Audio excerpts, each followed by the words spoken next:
I'm Trey Rentz, and this is my friend Joseph Cody. And I used to call him John, but that's not his name because that's stupid. And welcome to another episode of your favorite show, Renny and Doc, which is a podcast. See, that's right. People talk about podcasts and they go, everybody has a podcast. Yeah. And to them I say, yes.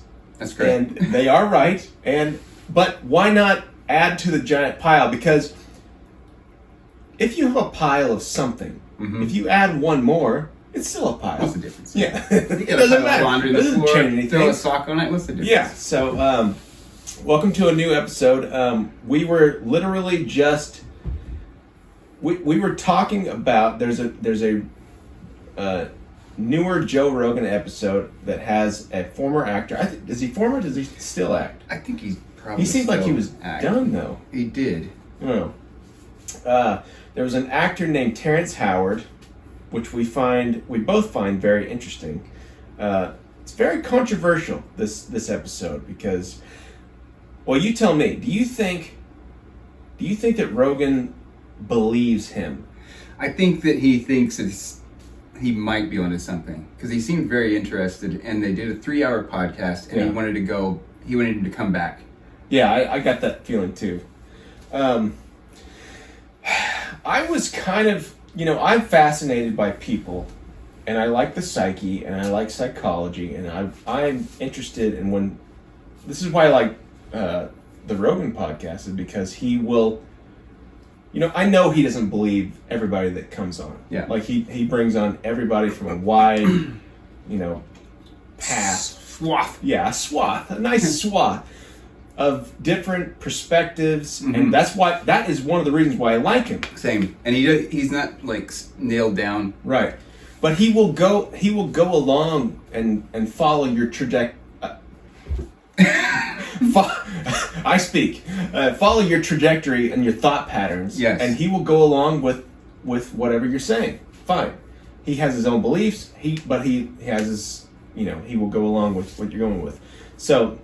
That was interesting to me, but yeah, I got the same feeling that he, because I think he said something to the effect of, I could talk to you for like multiple hours and stuff. And I will say this. We were talking before the podcast. Mm-hmm. I think of myself as at least somewhat knowledgeable, somewhat coherent. I understand what's being said. I told you I'm a lover of the English language. Yeah. I like learning new words. I say words. I talk to my family. They make fun of me for saying big words. They go, "What does that even mean?" And I go, "Well, it's just a word."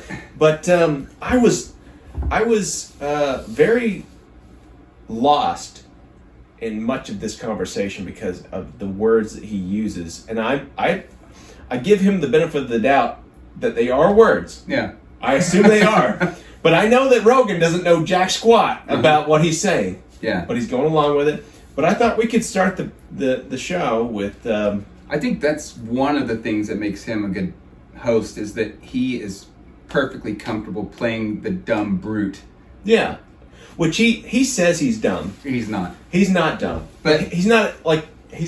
I don't think he's saying that to like falsely. I think he thinks like, I'm just the guy. Do you think Joe Rogan has imposter syndrome? He might. Maybe he just, because he's very confident. Maybe it's just that he talks to all these people that know things outside of his wheel of knowledge, and it makes him humble. Maybe. Okay. That makes sense. But to get back to it, this clip has really nothing to do with the entire podcast. This is literally in the first 5 minutes. But it was the one thing, and I think it's the one thing that you had a weird feeling about. Yeah. But I would like to play that for you and the world. If I could find the cursor. Here we go. And scene. My first memory was almost like when you're dreaming and you're falling and you hit the bottom and you wake up. Mm-hmm. That was my first memory, but I didn't wake up here. I was inside my mother's womb. Mm. And I was about maybe 6 months inside the womb. And I'm like, okay, don't forget I'm here. Okay. Don't forget. You go to sleep. Wake up again. Now something's moving in front of you. And you're like, oh, that's my friend. But I had a different name for it. I didn't know it was my hand. But I knew I had a title for it. Go back to sleep, all of those things.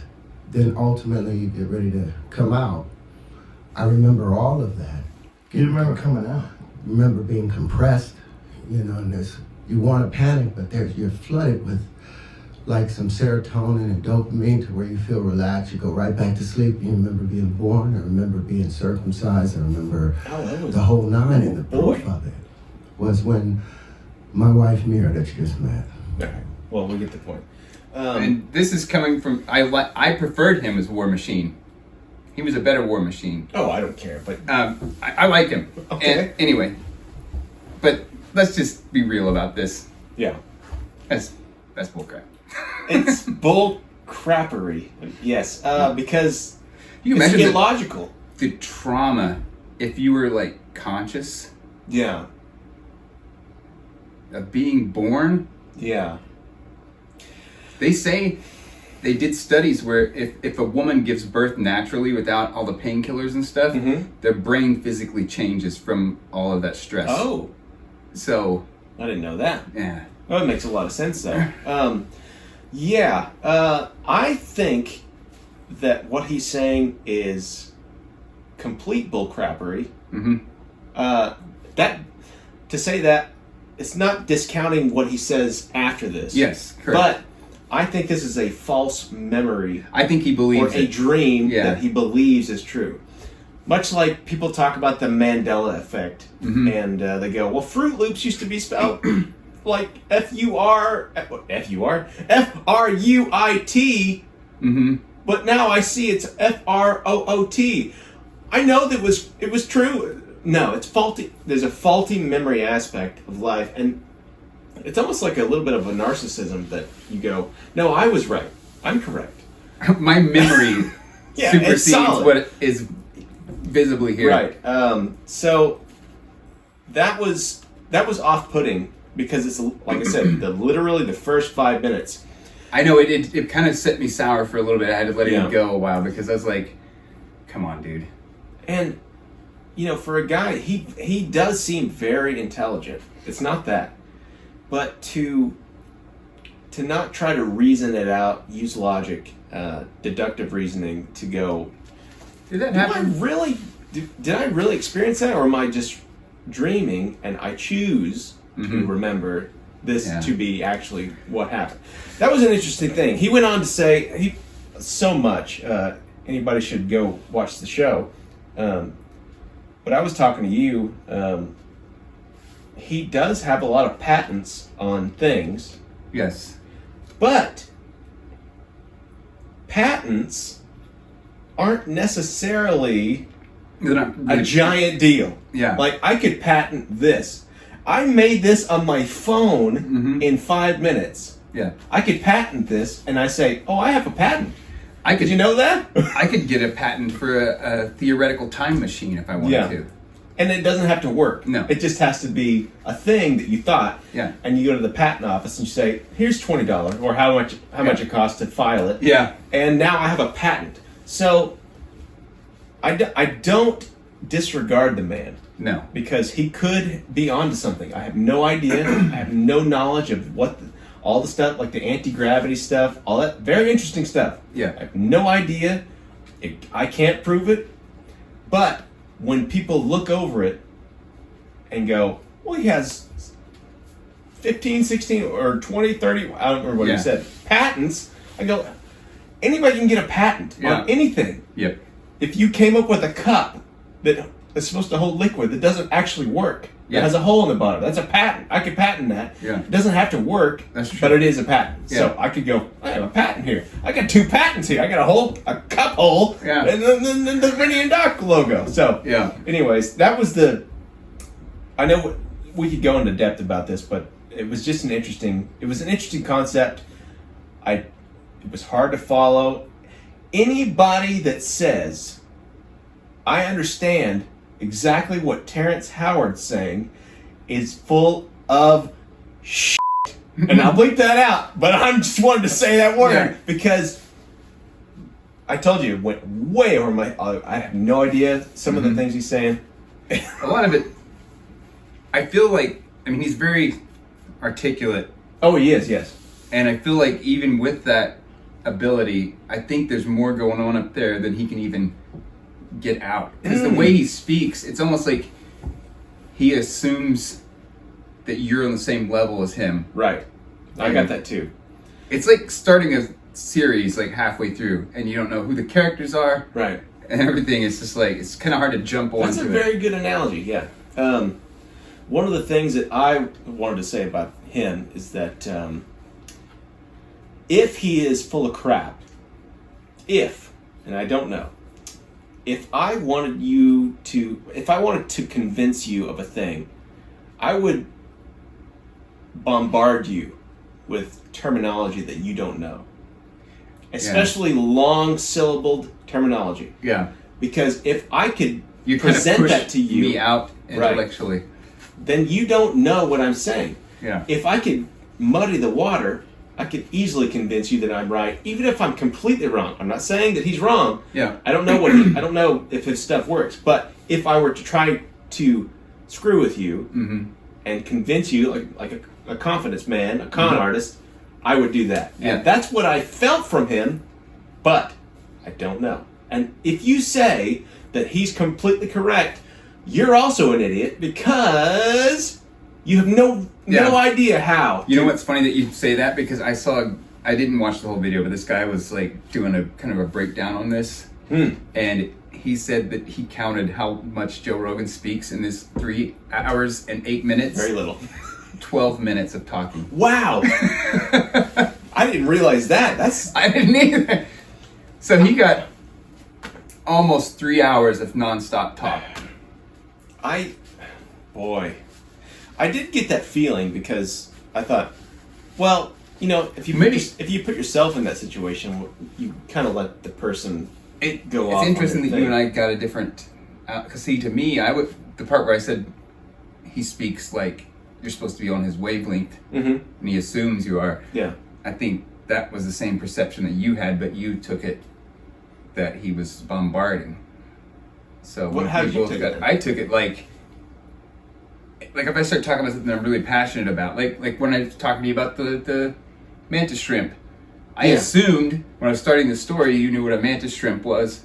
Started going off. Oh, okay. It's like that. I could see like that. Once you gain certain knowledge, you just kind of think it's common.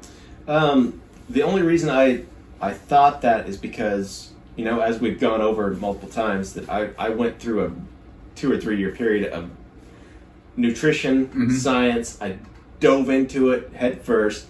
I learned a lot of terminology that I realize people don't understand it, so I try to... No, you've taught me a lot about it, because I don't... That's uninteresting. Well, yeah, but you have to dumb it down, though. I can't go hypercholesterolemia to you, and you go, what the hell is that? I go, because I know that you don't know what the phrase means. Yeah. I know what the terminology is. So if I'm on Rogan's podcast and I'm talking to you, I go, oh, this is the word, fine. I also describe what that word means. He did not do that. No, that's true. So I assume many other people were going, what the hell does that mean? He didn't describe the word. I don't remember when it was. I feel like it's been a couple of years, but I watched him giving a lecture on this at a college. Before this? Before this. Really? Yeah. Okay. And I don't think he had his projector. So he was just trying to describe everything, which I think is what he references in this episode. Could be. But it was very late at night, and I was going, this guy's either crazy or he's figured out the freaking universe. Yeah. That's what my thoughts are. Right. Anybody like this? Anybody like this is very interesting to listen to. Yeah. And I love that stuff. I like to let my mind go, because when we talk about aliens, we talk about the universe, we talk about why does gravity work in the earlier episodes, and that stuff is, I love it. I love it. Yeah, me too. I love thinking about what could be, because I know that we don't know everything. Yeah. But the problem with guys like this, and I think the guy's name is Billy Carson, which I'm not going to say that they're completely wrong or wrong at all. I have no idea. Yeah. But the problem with guys like this is that they are so sure about what they think. Like they know for sure. Like I'm sure in my earlier years of life, I was sure about a lot of things. Oh yeah. A lot of things that I'm wrong about, and I realized I was wrong, but if I had a conversation with 18-year-old me, I'd punch him in the throat. yeah, you'd hate him. Yeah, I would. I was a douche. I was too. So 2021, it was like testosterone was the only thing that I had in my body. And I was like, I'm sure I was an asshole. But yeah, to be so sure, and we talked about this off the podcast, the surety. Like, Yeah. oh yeah, when everybody was, all this stuff that nobody can prove, but they say it so confidently. Yeah. That turns me off. I don't like that, because have a little bit of I don't know in you. I think it's great. Yeah. You know, because I'm not good at math, right? I was Oh, trying me to neither. solve this problem where I had to break down a circle for something I was building, and I needed pretty precise measurements. Right. And I don't understand the math. I'm sure somebody that understands math would just come down there and go, oh, you just measure this. All I did was, I'm sure I'm following some math principles, but I don't understand them. Yeah. I just drew the circle, drew a line Yeah. that touched the edge, and boxed it in. Then I connected those two corners, made an X, Okay. and then you can split those again, and then you can go just tinier blocks, grid it out. Right. Was that math? Well, It's geometry, but geometry is always the thing. But I couldn't don't figure understand how I did that, what problems would be written out for that, but I did it. So I think a lot of these guys like this, maybe they are getting glimpses of like what is the reality, Yeah. but they don't really, it's not all of the answers. It's Right. just like you find this piece of truth and we don't really understand it. Yeah. That's what I think. I Which don't know. I am open to that. Yeah. I like to be, I I think that many people could, if they open their logic and they stop thinking in the confines of this box, they can have profound thoughts. And that's one of the things that's so interesting to me. That's why I like talking to you a lot, and we've always been like that. Is that we just talk about, it could be way far out stuff.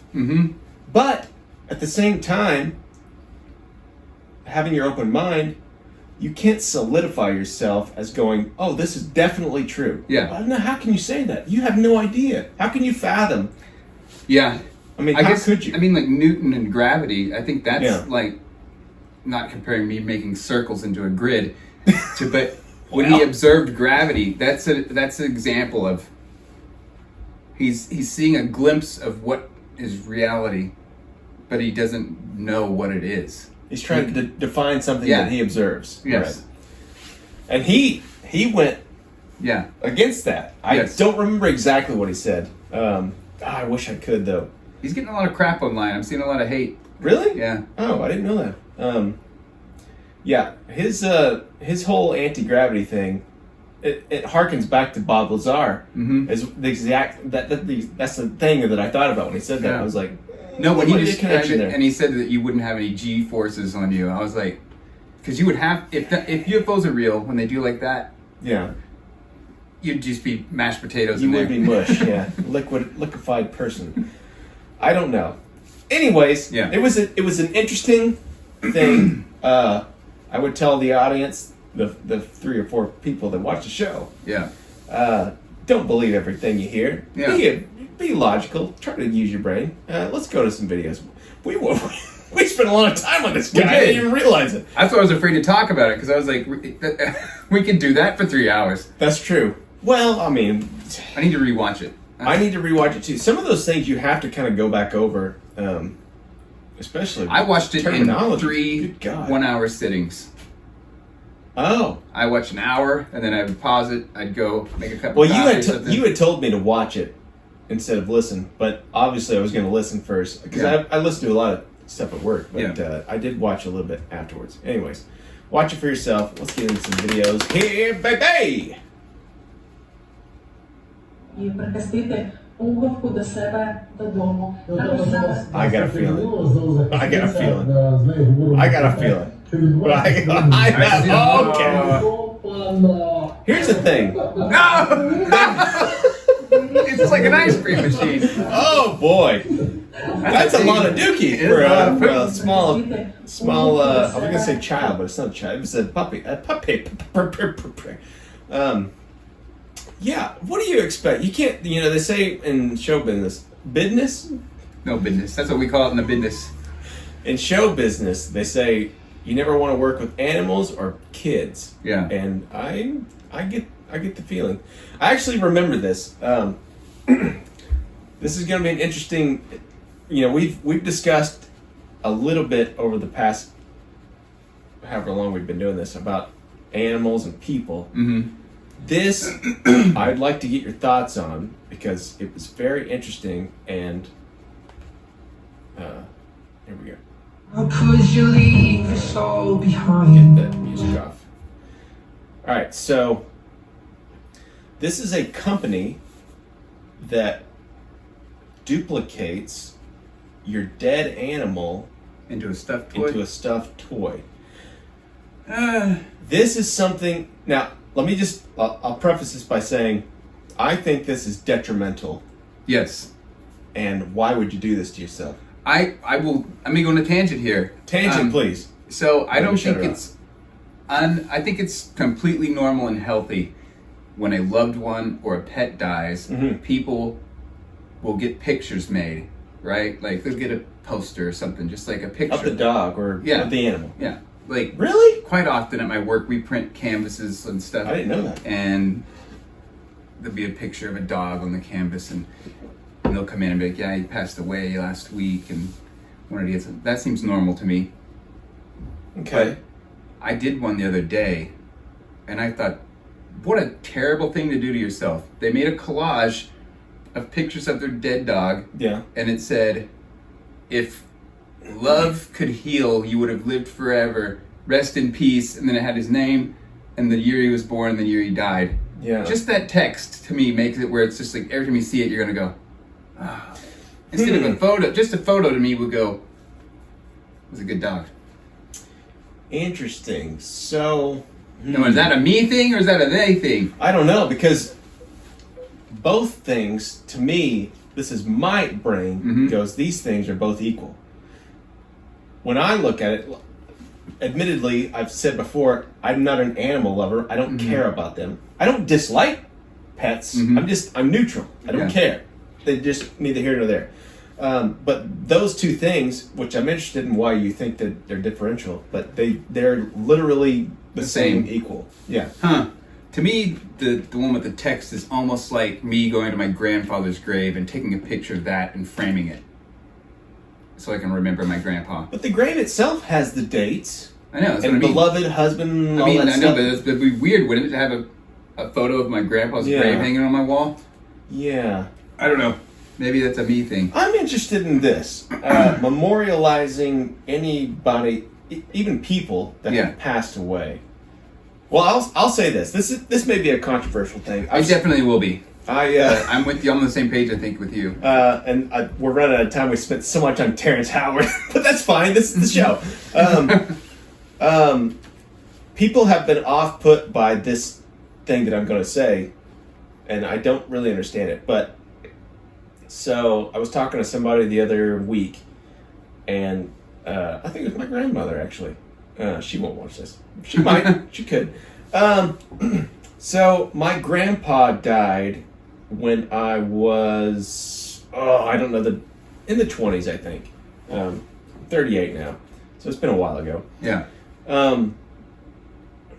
I told my grandmother, who was the child of it was my great grandfather. Okay. It was a child of him. I told her just on a whim. I said, "Oh," we were talking about him. I said, "Oh, I'm not I've not been to his gravesite after we buried him. Yeah. I've not gone back to visit this Yeah. gravesite. And I've said this to multiple people in the past, but it came up recently. So that's why it's fresh in my mind. And I said, well, why would I? He's not there. That's just the shell of the body. I don't need to go back. I don't need to go talk to the thing that was just the casing of which I think the soul lies. And the soul has, as they used to say, the soul has flown from the body. And why would I go back to visit this thing that just is the mechanism that... I agree with you. But a lot of people don't like that. And I know. And I wonder if it's just a societal thing or if people really... No, it's a feel. It's not society. It's an emotion. Because I remember when my grandpa passed away, when I was like a teenager, I would go just because I felt like I should. And then I would get out there and be like, what am I doing here? Yeah. And then I just stopped going. Right. And that might seem cold to some people, but I'm with you. It's like... Well, I think Memorial Day is coming up, which is odd. I didn't even think about it, but it is coming up. People take flowers and they take the thing. Even with funerals, I think there's a separation. Now, I'm speaking for myself. I don't know I literally don't know how anybody else thinks, but I'm speaking for myself. So there is when you go to a funeral, I remember very well, I went to my great-grandmother's funeral, and I saw my grandmother, which would be her daughter, touch the body of my great-grandmother, and I remember that vividly. And I felt very, very sad. But intellectually, which is why I divide these two, you get the emotional side of it, but intellectually you go, like I just said, that's just a shell. It's not. They're not even there. But the emotional side goes, this is my family member. It's a weird thing because I agree with you on all that stuff. But just now when you said that, there's like a weird spot in my brain where it's like let's say you witnessed him pass. I've never done that before. Like they got shot or something. It's like. Right? It's an 80s movie. And in that moment, I probably would want to hold them.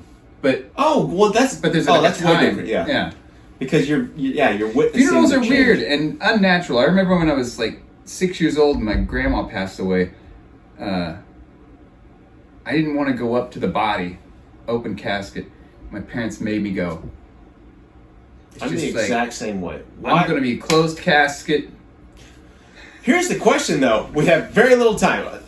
Why? My dad has made the argument to me that people now are unused to death, and that the previous generations more are accustomed to it. But there's some. I understand that, but to me, and I have always thought this, is that why do I need to see the body? I don't what. Because if people go, oh, it's closure. I understand that they're dead. Do I have to see it to draw the emotional response out of it? I think it makes it worse. It's way worse. Yeah. It's almost traumatic in a way. I've had relatives die out of state. I don't need to see that body, and I didn't see the body. I go, oh, well, she's dead. Fine. I understand it. Yeah. I have to see the literal lifeless body to get it in my head. I don't think you need that at all. I really don't.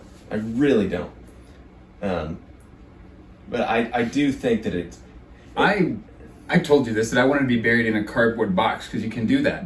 You can be... I didn't know that. You can tell them you don't want to be embalmed, so you'll decompose properly, and you can get buried in a cardboard box. And that's what I wanted to do, but my wife said, I'm not going to be at your funeral watching them put a cardboard box in the hole. Well, maybe she could have her class at the time, draw and decorate. That's great.